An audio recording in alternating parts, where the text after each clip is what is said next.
Welcome to the Sensory Empower podcast. I'm Bethany, your host. I'm a holistic occupational therapist with over a decade of experience in supporting individuals helping to transform their world through sensory empowerment. This podcast is your guide to the transformative world of sensory storytelling, holistic tools, and empowerment strategies. Welcome to Sensory Empower, the podcast.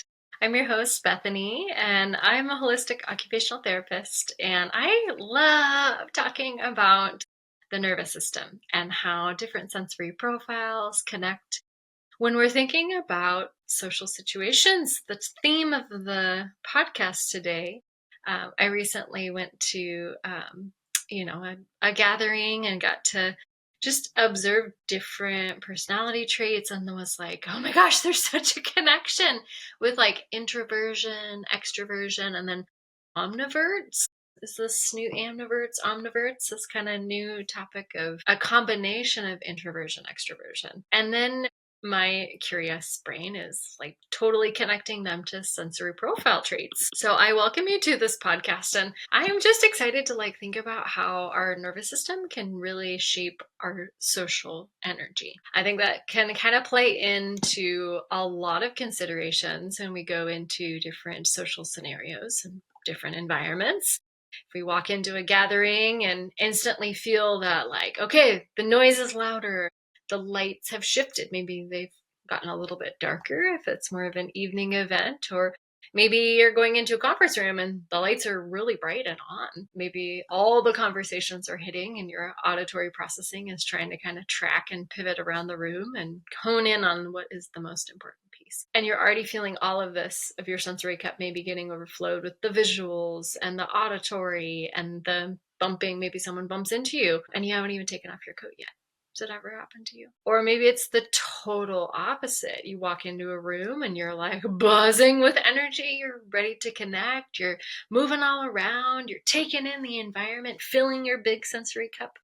And maybe that stimulation helps you feel buzzing and alive and focused and really engaged. And I think this is where this conversation begins, is around introverts, extroverts, and this new concept of amniverts, this kind of combination of introversion and extroversion. I think we don't really talk about maybe how deeply our sensory profiles can impact how our brains take in information. We're organizing, filtering, categorizing, and then shaping those patterns of response. And I think even more importantly, what we call those personality traits might actually be the foundational regulation strategies of different sensory profiles. It's fun. I'm excited. Okay, so let's dig in. So sensory profiles are kind of a way maybe of thinking about it is like the nervous system's personality, right? I don't know. It's kind of a fun, maybe nuanced way of connecting just a parallel of like personality traits and sensory profile differences. And when we talk about sensory preferences, sensory avoidant, sensory seeking, sensory sensitive, low registration, where you're missing a lot of feedback, we're talking about kind of your brain's foundational baseline settings and how we calibrate with the sensory information and the world around us. So the settings definitely can influence so quickly, right? How we get overstimulated, how much input we need to help us feel grounded and balanced, how we recharge our energy stores, how we show up in social spaces, right? That personality piece very much tied in. How much structure, movement, quiet, reset time that we need in our life. And then maybe what creates cues of safety or cues of stress in our body. And so I think this conversation is so fun to just have a little bit of like a pause and a self-reflection moment. So I encourage you to just think about a time when you've walked into a big group gathering. Was it overwhelming for your nervous system? Was it feeling too much and like a very dramatic shift? Maybe there was even, did you see my body? A little bit of like a pullback. Maybe there was a physical pullback response of like, hang on, let me recalibrate into this new scenario with the lights brighter and the noises louder and the visuals moving. There's so much more to focus on with my eyes. Was that a time of maybe feeling a little bit less likely to initiate a conversation? Did you wait for someone to come approach you? Or is there a desire to have the body language move forward and be like, wow, look at all this stimulation? It's just a curiosity. So just a thought there. When we think maybe about another way of considering like the stimulation in our world, right? So the input that comes in our environment, introverts maybe are those that are recharging by withdrawing from the stimulation, right? So that moving away from the input that is kind of high level input, right? A party, a big gathering, a convention, moving into a training, something like that, where there's just a lot of chatter, a lot of conversations, maybe a lot of stimulation. So is that maybe a way of thinking about introversion, right? I recharge by withdrawing away from stimulation. And an extrovert maybe recharges by engaging with stimulation. So having more of that input is recharging the system. So just a curiosity. And then omniverts or ambiverts, depending on which term is used for research uses, kind of coincide. I've seen them in both places. So I just included both of them. Maybe this is fluctuating based off of the context, the environment, maybe your foundational stress level. So if you're going in and you're feeling like you had a good rest, you got some good sleep that day, you ate some good food and you're nourished and you've got all your foundational basic needs met, and then you're maybe more likely to be able to engage in those social situations. Or maybe the opposite. I didn't sleep as well, haven't had a snack and I'm feeling a little hangry, and I'm maybe less likely to approach and engage towards the stimulation. And then I think internal capacity. So the idea of increasing capacity, but our ability to kind of recalibrate in that moment. Do I have the capacity in my system to engage in a lot of new conversations? Maybe there's interruptions of conversations. Maybe there's a loud sudden noise, right? There can be a lot of things that can happen in a social situation. I think around holiday seasons, that can be a time where maybe those social gatherings increase a little bit more. So it's just a moment of curiosity of kind of how do they connect with sensory profiles and sensory preferences? Because those patterns kind of sound a little bit similar to sensory preferences. And I do really feel like they can overlap. So we'll kind of break them down and kind of tie in some connections. So when we think about the sensory avoiders, so I'm not necessarily liking that information, so I'm going to retreat and I'm going to literally move away from that sensory stimulation. Kind of sounds like how we just described introverts, right? So the nervous system is filling up fast. We maybe have more of a smaller sensory cup, might get overstimulated quickly because of the small sensory cup.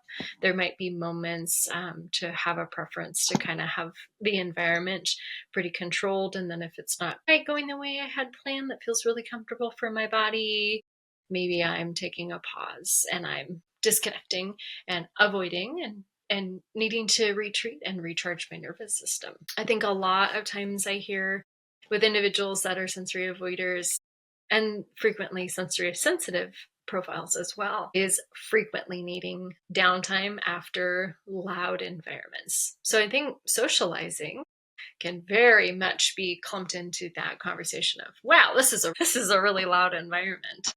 There's a lot going on when there's multiple conversations happening. Our ability to auditory process, our ability to track and sequence conversations. Again, we talked about like interruptions that can be kind of derailing if we were talking about something we were really interested in and then it gets shifted. Maybe there is an avoidance of talking about something that's not as preferred or more of an uncomfortable subject. So I think that kind of need to have that downtime after socializing is a pretty common theme that I see.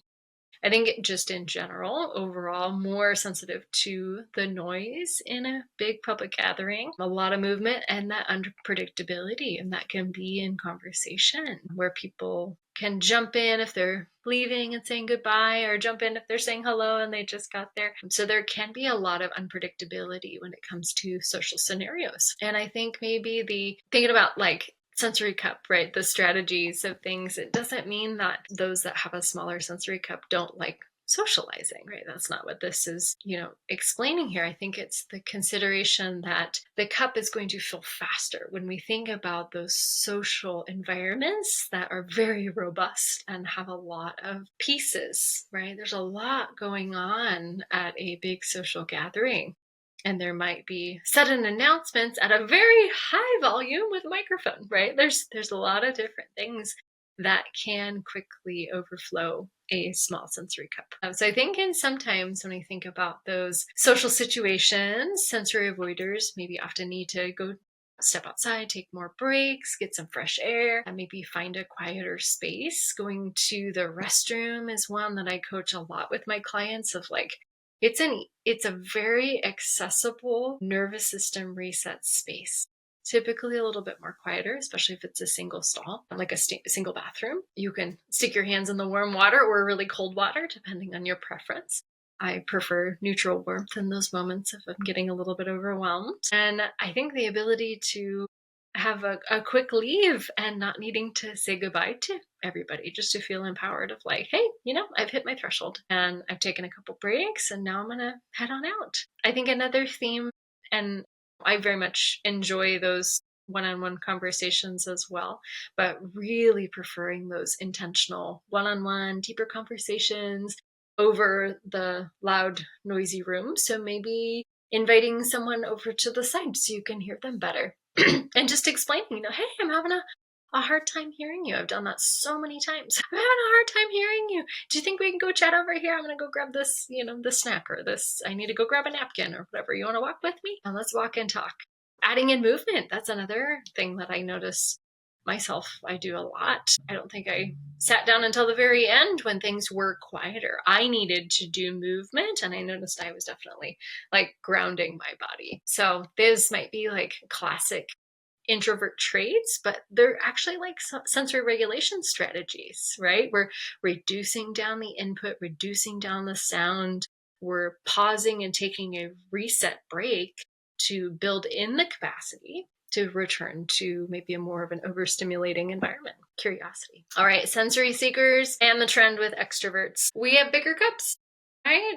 Needing more input. So those typical traits of sensory seekers, craving movement, sound, touch, oral motor input, maybe always preferring like the soda water, the straw, the really cold, the lime, the zesty, the spicy, craving a lot of interaction as well. I think that plays in a lot when we're thinking about social scenarios and engaging in larger crowds. I think there's definitely a theme of being more regulated with more input. So depending on what the sensory need of the individual would be, maybe they're feeling bored, understimulated, or ungrounded in like really, really quiet settings.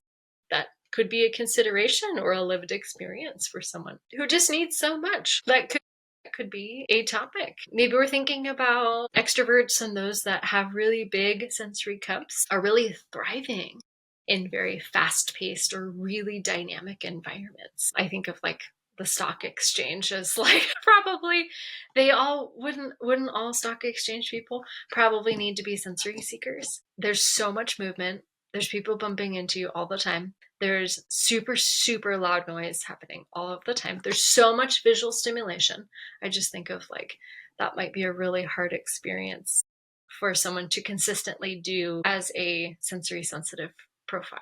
Just a curiosity. So we think about like even like this, obviously this conversation of like introverts, extroversion, we're kind of tying it most into like social gatherings. I guess could like go into like what jobs we prefer, what hobbies we prefer. It very much can have the ripple effect of the curiosities of why we do the things that we do and what are maybe those foundational needs. So a lot of times when I'm chatting with people who are very clearly like, am an extrovert and I'm a sensory seeker, feeling really alert, charged up, really energized, like wow, in those social environments. They really like naturally provide a lot of input that a sensory seeker might crave. So chatting, laughing, music, movement, there's novelty, there's new people, there's new conversations, there's maybe different special activities, maybe there's additional like things like a comedy show at some sort of seminar or something like that. So it just is a curiosity that maybe their nervous systems, it gets really what it needs from engagement, not necessarily the withdrawal and the retreat to recoup the system. That going into those moments, there's such open, energetic times where there's just a lot of feedback and it really like meets the threshold. The winding down when we've been buzzing in social situations, because I definitely lean more sensory seeker and extrovert. When I had these like, okay, there's totally a connection here, because after a couple of social gatherings, I'm like I'm talking a mile a minute. I feel my body just like moving, like I needed to get my knitting out, and like have some hot tea, and like really ground my system, like did some stretching and like gave myself some deep pressure and like got my weighted blanket out. I was like, all right, I have to calm down so I can go to sleep. Like I was that jazzed. And I was like, yeah, these like might be the traits that I'm a true extrovert, right? So just thinking about the like wind down time your nervous system needs after a gathering as well. And then amniverts, kind of playing with this one a little bit just because it's kind of, a newer concept. So this is just like a curiosity of themes. Please put in the show notes and in the chat if there's anything that pops up where you're like, I don't know, is this connected or not? But I'm trying to kind of pull a connection with amniverts and sensory profile preferences. So I think, and I feel like there's maybe, an ongoing conversation with this piece too. But some of these facets with low registration and missing information, and then connecting it with being an omnivert, kind of combination of sometimes introvert, sometimes extrovert. It's kind of this like nervous system that adapts to the situation. So bear with me. We'll dive into maybe some of the connections that you might relate to. So those that have more of a low registration sensory profile, missing more of those cues, they need more input to notice.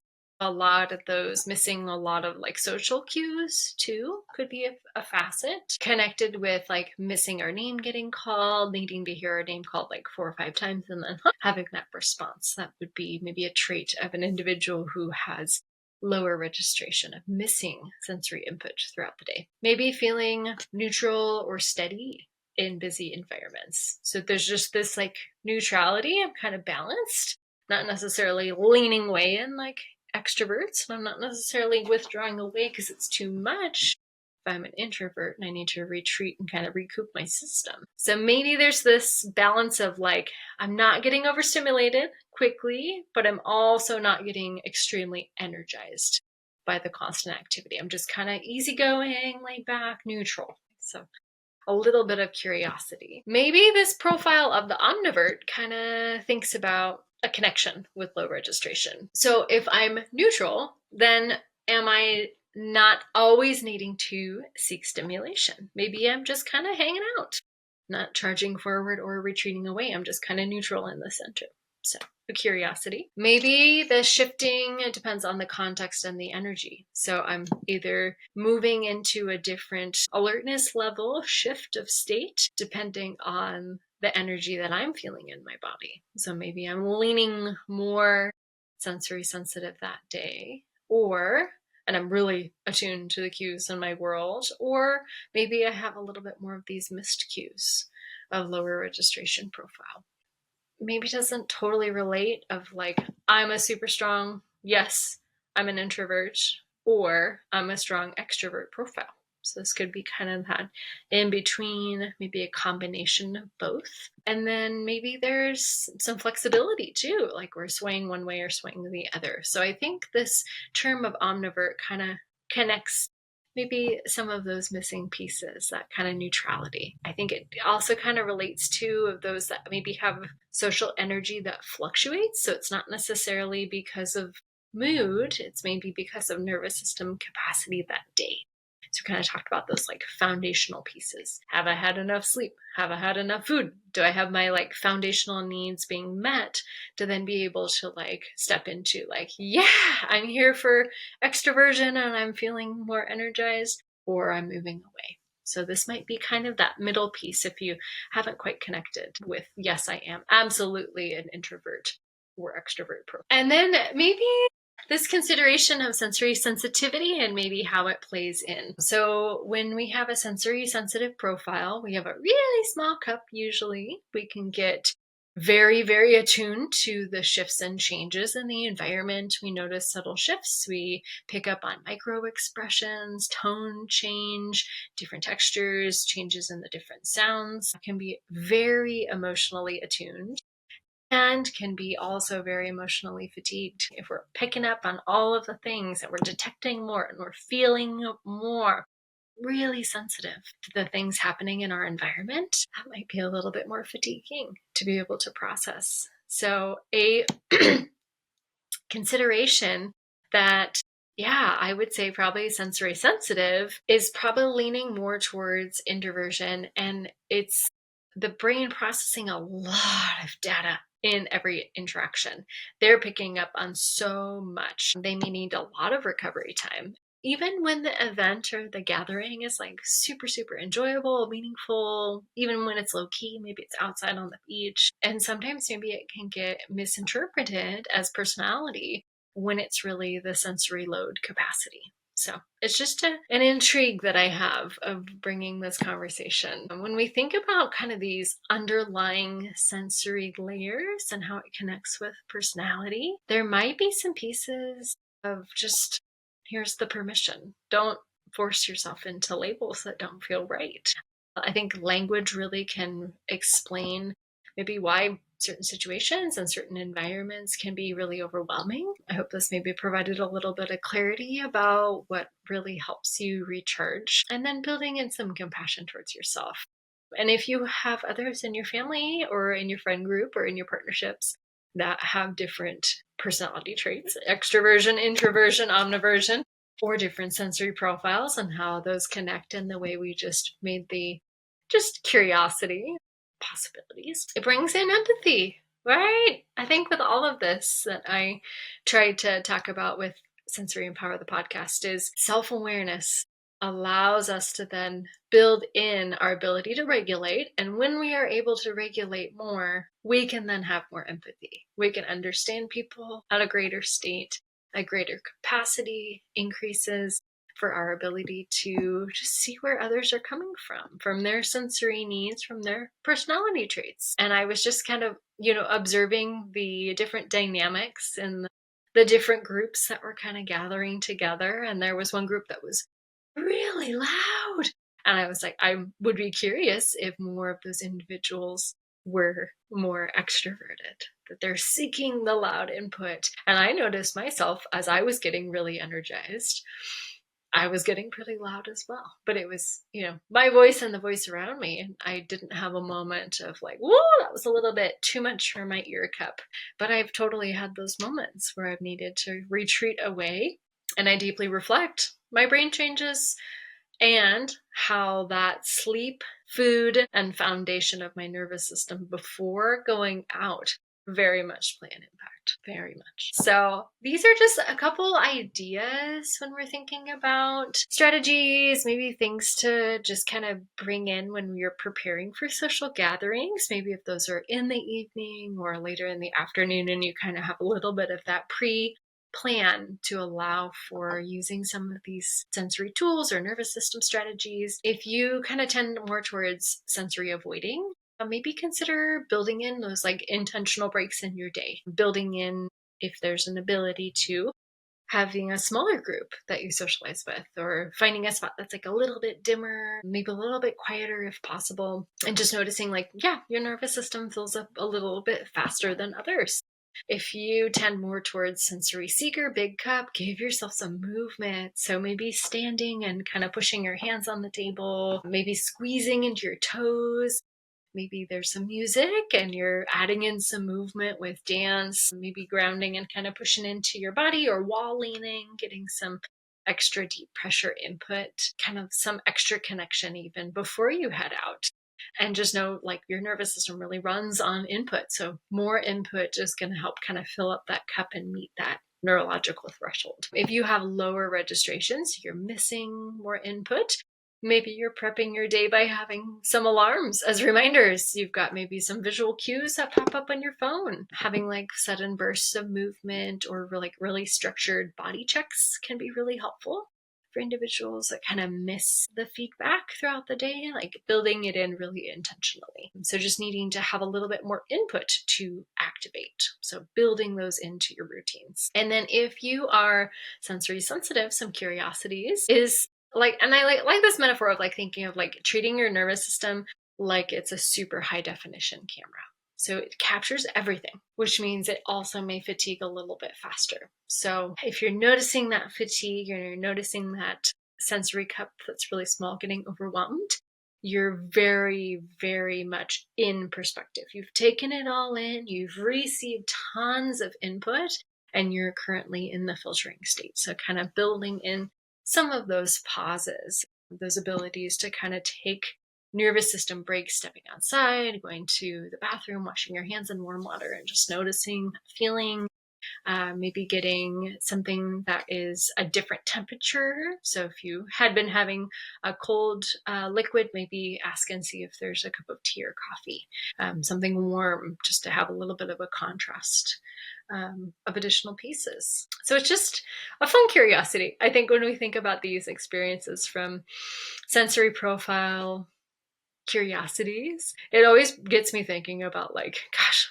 we're humans, like we're humans and our nervous system speaks its own language. And when we listen to that language, the lens of our sensory profiles, we really start to understand ourselves and others with more compassion and more empathy. And it's really so beautiful to continue to share. I'm so excited for the guests coming on this season 2 of the podcast. And I just want to thank you so much for being here, exploring how your sensory world shapes who you are, right? If this resonates with you, maybe take a moment today to check in with your sensory cup. Is it full? Is it empty? Are you needing something gentle and calming?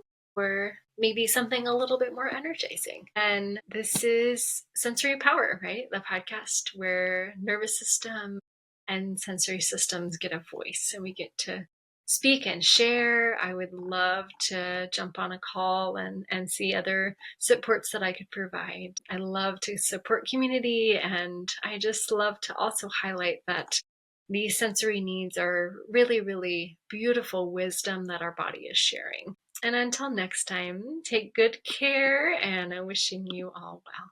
Thank you. Thank you for joining me on this sensory adventure through Sensory Empower, the podcast. Remember, empowerment begins with awakening your senses. Subscribe now and embark on a journey of self-discovery and transformation. Until next time, may your senses guide you towards a life filled with peace, joy, and empowerment. Because true empowerment begins with embracing your senses.